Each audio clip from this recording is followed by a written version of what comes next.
Welcome to a pre-recorded video of the King County Clean Water Plan Regional Engagement Update. We want to spend the next few moments updating you on engagement activities that took place in 2020 as part of the Clean Water Plan. But first, we want to start off by saying thank you to our communities throughout King County for your engagement with this project thus far. Before we jump in, let me introduce you to the speakers that we have on the line today. First, myself, Sarah Shadid. I'm a consultant with the Regional Engagement Team. Sanyalin Abenahar, Project Manager for the Regional Engagement Clean Water Plan. Natalie Graves, another member of the consultant team, and Elizabeth Shee, a King County team member. Here's a summary of the topics we're going to be covering today. We'll start with an overview of the Clean Water Plan engagement goals and framework, and then we'll take a look at the year in review.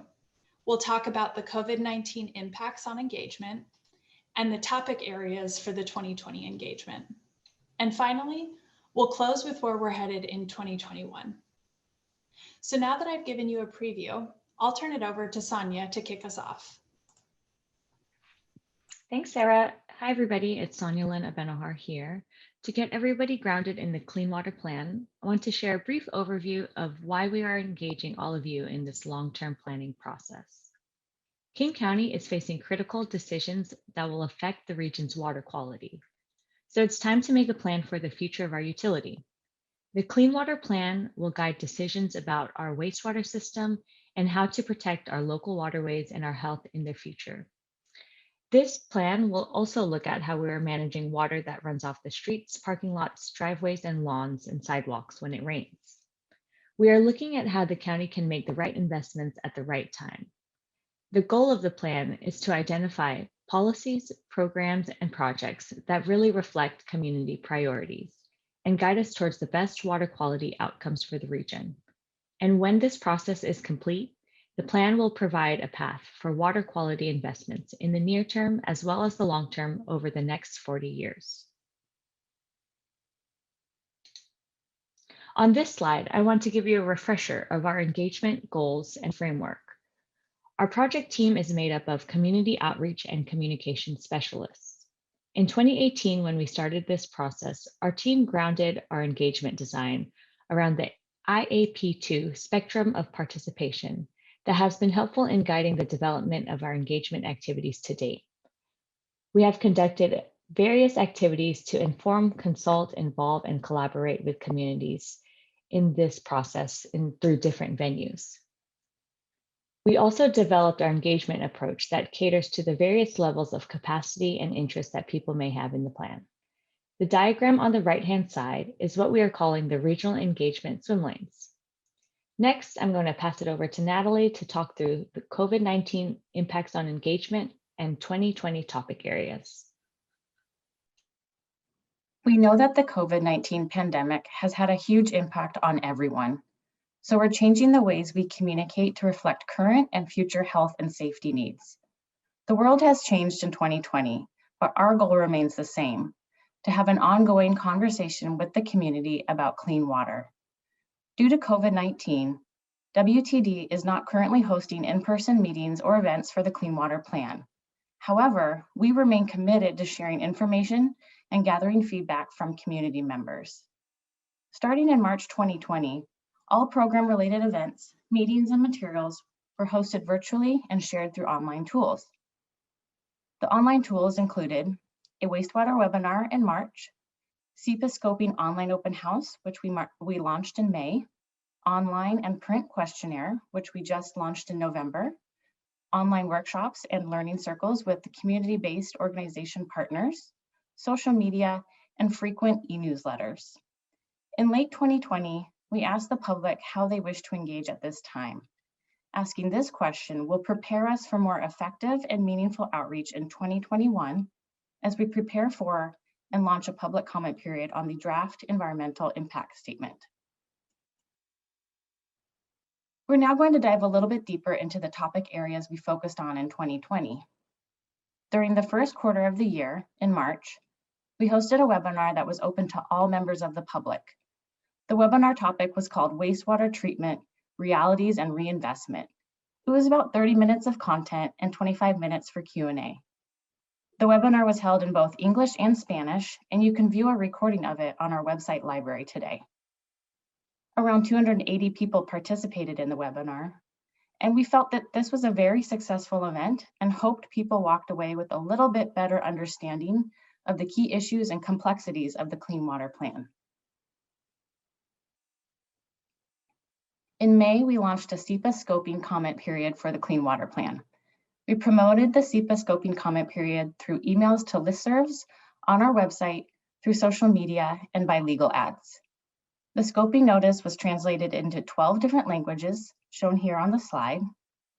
And our outreach activities we hosted for SEPA scoping included an online open house in both English and Spanish, a community-based organization pilot project, which included online meetings, material packets, and online learning sessions.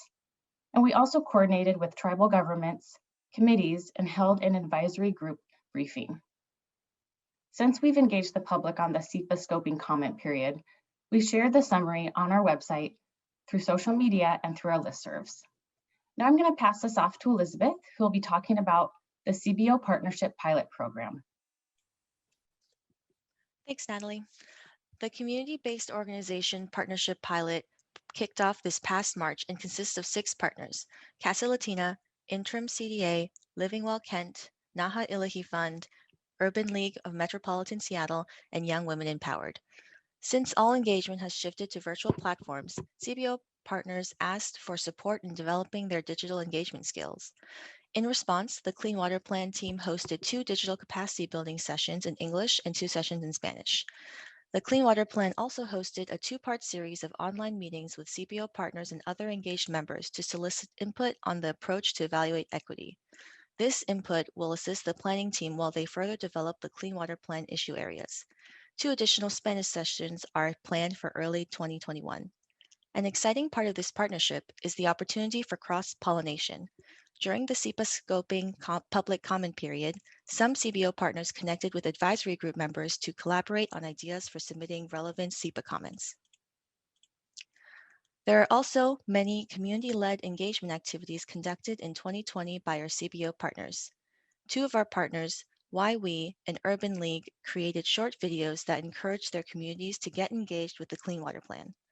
Urban League also created a survey that focused on people's relationship with Puget Sound's rivers, lakes, and streams. Young Women Empowered held a STEM Day event in February where King County led a workshop on the wastewater treatment process. Interim CDA shared SEPA and Clean Water Plan information in food boxes that they were delivering to their community members as part of their COVID response. Through this, we were able to reach these hard-to-reach community members who have limited access to computers and the internet. Casa Latina also held virtual Spanish sessions with their domestic workers about WTD and the Clean Water Plan. Now I'll turn it over to Sarah to talk about the advisory group and tailored engagement activities. Thanks, Elizabeth. In 2019, as King County launched the Clean Water Plan process, we also convened a group of stakeholders representing a wide range of constituencies that share in our water quality future. Advisory group members come with expertise in public health, manufacturing, environment, business, growth management, labor, academia, and community-based organizations. The advisory group provides the county with a venue to draw in new perspectives and experiences, receive advice and feedback on the planning process, and advance capacity to participate now and in the future among historically underrepresented communities. From 2019 to 2020, the group has met 8 times. On the screen, you can see the meetings that have been held in 2020 and also looking into 2021. 2020 topics included outcomes and financial sustainability, evaluation methods and regional engagement, initial findings on action evaluation and an update on strategies, and finally, in December 2020, a discussion of the formulation of strategies. In 2021, we will plan to do a review of the actions being developed, discuss the formulation of strategies, and finally, review the preferred strategy at the end of 2021 and the implementation plan. In addition to our engagement with the general public, community partners, and advisory group members, we have also been engaging with tribal governments, our component agencies, and the Regional Water Quality Committee through reoccurring virtual briefings and working sessions with various groups. We will continue to engage in these venues until the Clean Water Plan is complete. So Sonia, back over to you. Thanks, Sarah. We have a big year of engagement in front of us. In the new year, in addition to this pre-recorded presentation, we will be publishing a written summary that will provide more detailed information on 2020 regional engagement activities. As mentioned by Natalie earlier, we recently launched the community questionnaire to learn how people wish to engage, considering the impacts of COVID-19, the economic downturn, and increase in overt acts of racism, hate, and bias. Starting this winter, we will also be hosting community conversations with key groups and youth and student organizations to understand their level of interest in the Clean Water Plan.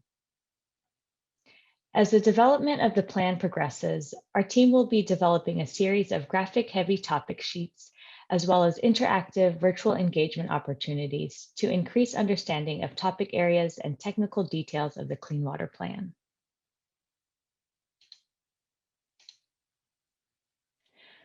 We want to thank you for taking the time to listen to our Clean Water Plan 2020 year in review.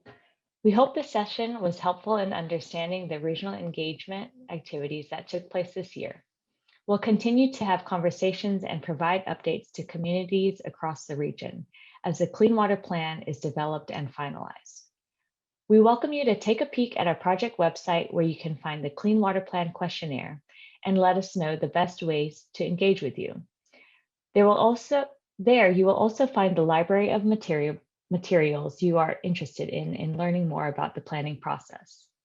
Be sure to join our email list or sign up for text updates to get the latest information about upcoming engagement opportunities. We encourage you to reach out to us at any time with questions or feedback via email or visiting our website to sign up for email and text alerts. This recording will be located on the project website so it can be shared throughout your various networks. Thank you and take care.